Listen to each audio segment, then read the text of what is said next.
Ele não escolhe o dia, nem data, né?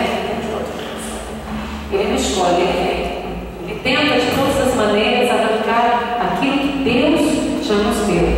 Olha que perigo. Se a gente prega prosperidade, as pessoas se enlouquecem para ficar rico, para ter mais do que precisa.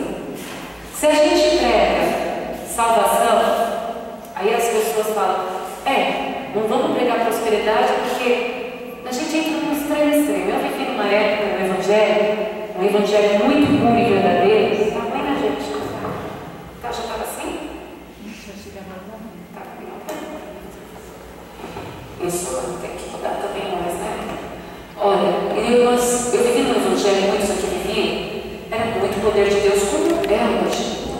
Mas havia muita miséria no meio do povo de Deus. Enquanto os outros comiam, o povo de Deus achava que tinha que passar fome para viver ao lado de Deus. Havia uma carência muito forte. Nós éramos conhecidos pela miséria, não pelo poder de Deus. Então, às vezes, tem pessoas que não passaram por isso de maneira alguma, e eles não entendem que nós já lutamos, assim como lutamos contra o adultério, lutamos contra os vícios, nós lutamos contra a miséria também. E daí surgem pessoas ou prega demais sobre o dinheiro ou prega de menos sobre ele. Não é para pregar uma coisa que a gente tem que pregar o poder de Deus. Porque o diabo, ele não criou nada, queridos. Ele criou a mentira, e da mentira vem toda a derrota. É ou não é? Quem criou a mentira foi Satanás. Jesus falou, o pai da mentira é o diabo. Amém? Amém. Então, quando alguém mentiu para Jesus, ele falou, o vosso pai é o diabo. É forte? É ou não é? É forte.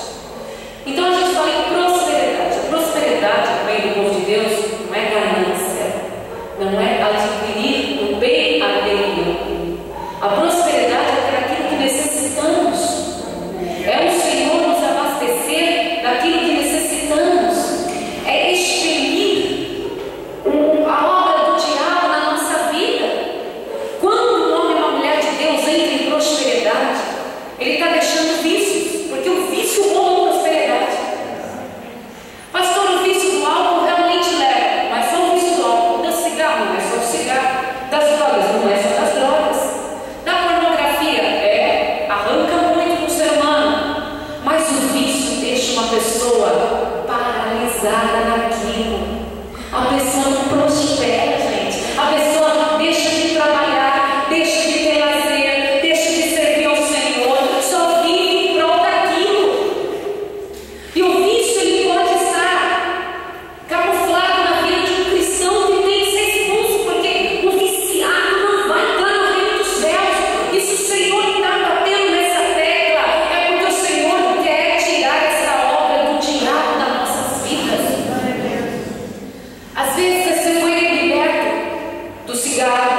tem sido fatal para a tua vida próspera. Pessoas que te levam tudo e você não tem como falar chega. Mas, pastora, Deus vai mexer em estruturas da tua vida. Você quer prosperidade? Prosperidade não é dinheiro. Prosperidade é Deus na tua vida fazendo uma mudança de dentro para fora. É o Senhor tirando os antigos gostos que te levam ao desgosto. Se nós estamos falando em prosperidade, nós estamos falando em saúde. Porque de vez em quando um eno, de vez em quando um remedinho da vida é normal, mas ficar dependente de remédio para viver, gente, é forte. Olha, eu sou dependente de um remédio há 20 anos. Tem muita gente liberta. Um remedinho de má digestão, de uma diabetes, de vez em quando desregula, uma pressão que desregula. É normal. Mas ser dependente de taxa preta, gente, não é normal. A pessoa que vai tremer se deixar, que vai morrer se deixar. Deus não quer isso para o seu povo. Deus liberta. Amém. Ah, pastora, mas todo mundo toma antidepressivo, calmante, todo mundo, mas você. Você é povo de Deus. Você é escolhido do Senhor. Deus não te fez para ficar lá dando uma de mulher de novela, tomando calmantes, tomando antidepressivo, remédio para dormir. Deus não te fez um homem comum. Deus te fez na cidade do Espírito. Deus não quer você dependente de nada disso. Deus quer ver você cheio do poder de Deus. Se uma pessoa é dependente, ela está com demônio e tem que sair em nome de Jesus Cristo. Porque esse é o nosso Deus libertador, aleluia. Quando a gente fala em prosperidade, fala em mudanças de hábitos, a gente acaba por ser desperdiça. Quanta coisa pode se fazer sem ter que gastar tanto? Quanta coisa a gente pode fazer de uma maneira que não precisa o dobro de trabalho? Gente, eu acho que eu estou perecendo pela burrice dos outros, pela falta do Espírito dos outros. E se você for capacitado e ficar do nosso lado, meu Deus, é maravilhoso, não é? É incrível quando uma pessoa é capacitada pelo Espírito. Como eu posso falar sem magoar, sem ofender, sem dar tantos detalhes? Vamos usar um dia a dia de uma dona de casa, então, de um dono de casa. Vai lavar uma louça. Você pode ser uma pessoa que vai só lavar a louça, não precisa lavar a cozinha depois que lava a louça. Aquele que lava a louça e derruba o chão, e vai o feijão no chão, vai o sabão no chão, e depois tem que limpar o chão de novo. 2 serviços desnecessários. E eu vejo essa falta de capacidade. Eu estou vendo uma falta de toque de Deus. O devorador, o diabo está levando dinheiro por falta de organização. Espera, nós estamos falando de um Deus que ele é tão organizado que os mínimos detalhes que ele criou é milimétrico, é tudo perfeito, é tudo certinho. E a gente está falando que a gente fala que a gente é seguidor desse Deus que é maravilhoso, que é tremendo, que é inteligente, e a nossa capacidade está lá embaixo, tem alguma coisa errada conosco. E quando tenta levantar a voz do clamor da capacidade, ninguém escuta. Mas hoje você pode pedir para o Senhor entrar na tua vida com organização. Organização, Senhor. Ensina-me a organizar até a gaveta, Senhor. Ensina a organizar o meu carro. Ensina a organizar, Senhor, o dinheiro. Ensina-me a organizar as minhas coisas. Senhor, me dá dom de administrar. Senhor, me dá dom de vencer. Senhor, entra nessa cabeça e capacita. Porque eu sou chamado por ele, tipo de um Deus muito a Deus. É um Deus poderoso, aleluia. Eu necessito dessa capacidade, aleluia. Deus, quando ele entra na prosperidade na vida da gente, ele entra em vários fatores. Ah, eu sirvo a Deus, eu não preciso disso. É mentira. É tudo mentira, é balela de quem nunca sofreu por amor a Cristo. Agora, se a gente estiver em um lugar para evangelizar ou por amor a Cristo, ficar carente de comida, ficar carente de pousada, por amor a Cristo, ficar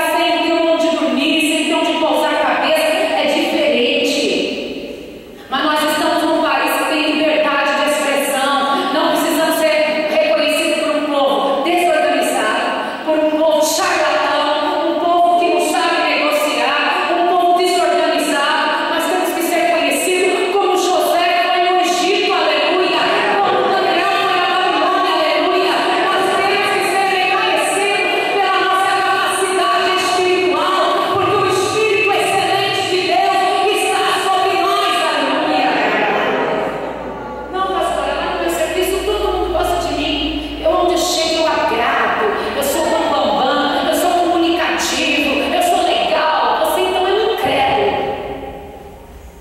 Porque você tem que ser reconhecido não porque você é um político, mas porque você é uma pessoa íntegra, uma pessoa perfeita no Senhor, uma pessoa que faz tudo diante de Deus. Você não tem que ser reconhecido porque você é adulador, porque você é puxa, porque você é vulgar, porque você agrada todo mundo, porque você é o bambambam. Isso é ser incrédulo. Você tem que ser reconhecido porque você é uma pessoa sóbria, íntegra, como uma rocha firmada em Cristo, aleluia. Você tem um alicerce profundo, aleluia, que ninguém nada pode te derrubar, glória a Deus, aleluia, aleluia. Você quer servir a Deus, serve a Deus, quer agradar ao mundo, se agrada ao mundo, você nunca vai agradar os dois. Isso é miséria. Não, mas eu estou tendo tudo agora. Tem contagem regressiva para tudo, gente. Tudo termina, tudo acaba. Mas a vontade de Deus sobre a nossa vida, ela permanece para sempre, aleluia. Ela permanece para sempre. Ela é justa, ela é fiel. E prosperidade significa a gente abrir mão de servir o diabo para servir a Deus. Não significa ter dinheiro, significa ter sabedoria, ter integridade, ter o potencial de Cristo sobre a nossa vida, aleluia. Gente, eu não entendo pessoas que, por exemplo, ganham R$1.500 ou R$1.000, vamos por R$1.000 que é mais fácil, vamos ver aí. Pastora, eu estou conseguindo um carro, eu estou pagando, quanto você vai pagar minha mãe? 600 contos, você vai, né? Do que você vai viver? Tem aluguel, às vezes, maravilha, tem filhos, tem isso, tem... Do que você vai viver? Mas eu consigo. A gente fala assim, olha, pega meu amado, minha amada, põe esse dinheiro, metade desse dinheiro no banco, depois dá uma entrada maior. Ai, pastor, eu não consigo ir juntando todo mês. Olha, quem consegue juntar, como consegue espalhar desse jeito? Não é verdade? Meu Deus! Crianças atormentadoras por um celular, por um game. Meu Deus, o que é isso? Que geração é essa? Tem que levantar uma geração da igreja de joelho no chão, de cantar língua, de orar. Profetas negros se levantar no meio da obra de Deus. Que olha para a igreja, fala a verdade na cara, aleluia. Tem que levantar um povo ungido, um povo obcecado em destruir as obras do maligno, aleluia. Eu estou apavorada, igreja. Eu estou apavorada. Mas hoje pode levantar nessa obra. Se levantar 10% do que está aqui. Um coração que não está nem na mão e nem nas coisas do mundo. Hoje, se levantar 10%, essa igreja vai prosperar, aleluia. Vai prosperar, aleluia. Vai prosperar, aleluia. Essa igreja, se 10% voltar para o coração da Deus, vai prosperar em sabedoria, em dons espirituais, em mantimento, aleluia, em fartura, em todas as áreas, aleluia. Às vezes eu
terminava lá de fazer um jejum, ou estava na caverna, alguém que levava lá um pão assado na brasa, né?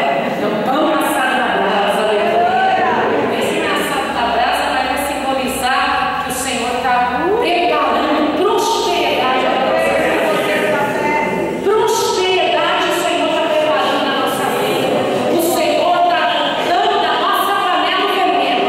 O Senhor está arrancando a amargura das nossas águas. O Senhor está trazendo na nossa cesta, aleluia, o pão passado através do anjo, aleluia. Oh, glória a Deus. Então, lá em Mateus, não precisa abrir, eu já tenho pressinha. Lá em Mateus, tá, Marcos, Mateus agora, está lá as duas multiplicações. A primeira multiplicação, o Senhor sustentou mais de 5.000 homens, entre mulheres e crianças, com 5 pães e 2 peixinhos, né? E sobraram alguns cestos. E daí, na segunda multiplicação, Jesus usou 7 pães e alguns peixinhos para 4.000 homens fora mulheres e crianças. Agora, me fala uma coisa. Elias, pega 5 pães na luvinha, pega uma corda. 5 pães. Corre. 5 pães, gente. Não dá nem para minha corda o meu dente. 5 pães para esse estômaguinho furado aqui é difícil. Mais alguém tem estômago furado aí? Jesus! Tem 5 pães, gente. Obviamente era aquele pão assado assim, né? Mais uma bolachona assim que eles faziam, né? O italiano não era continência de lado, tudo bem. Sem fermento. É uma forminha assim, bem fininha, né? Oh, meu Deus do céu, tá bom, né? Bem fininha. Agora, só que aqui também não tem 4.000 pessoas, tá vendo? Nem 5.000. É só 5.000 homens aqui, é um trovão, né? Só os varões digam aleluia!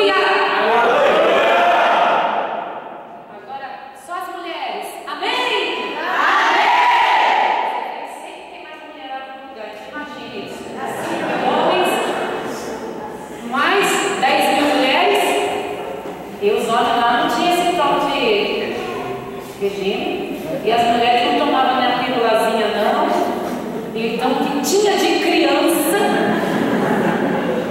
imagina só, um judeuzinho assim, dos árabes assim, grandão assim, outros têm amortecidinho igual da Manu assim, né? Pra cá, comendo. Mas aqui não tem tudo isso. Mas pelo tamanho do nosso pão, a gente não sustentaria toda essa gente com esses 5 pãezinhos. Só um Marquinhos morde essa mãe inteira aí, ó.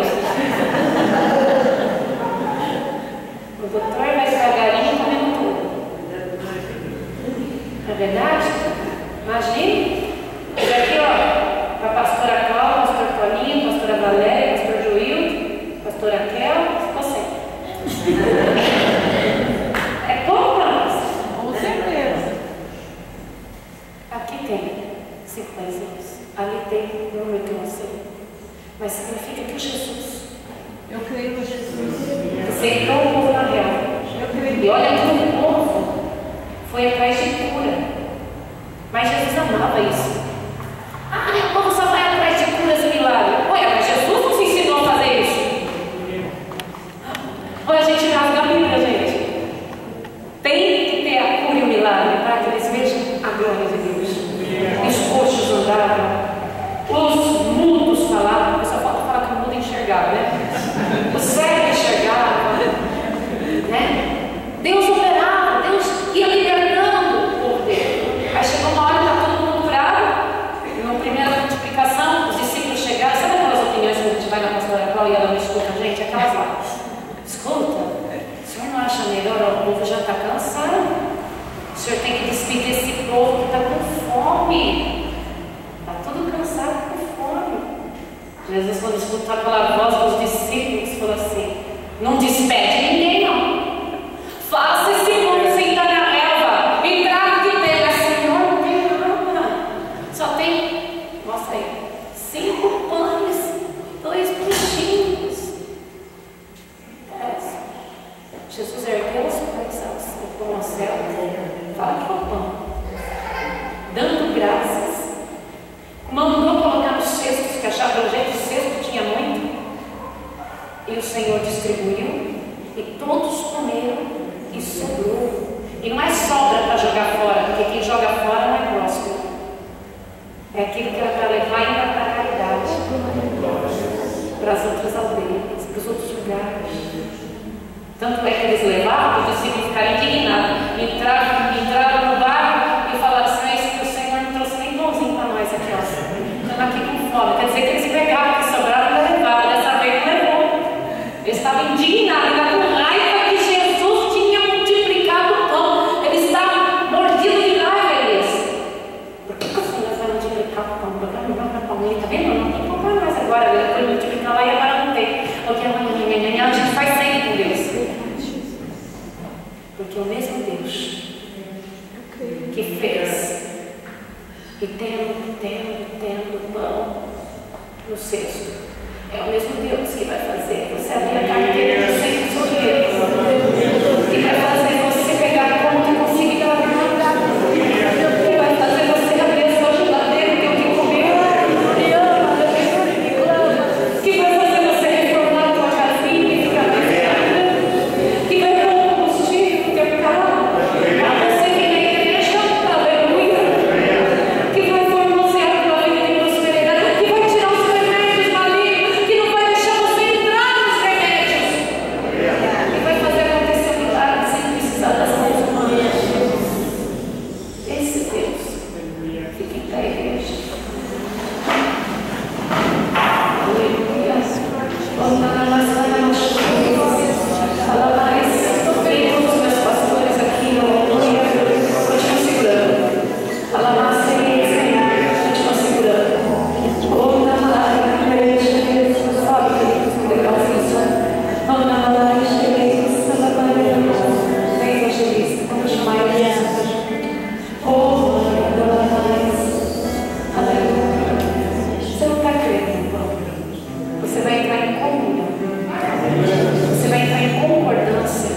Que assim Deus vai abençoar o teu alimento, o teu dinheiro, os teus filhos, a tua casa, o teu emprego. Ele vai te colocar sabedoria, sobriedade, vai tirar a vulgaridade, vai tirar o vício. Jesus vai entrar no pão da vida da tua casa e vai colocar você nas obras do maligno.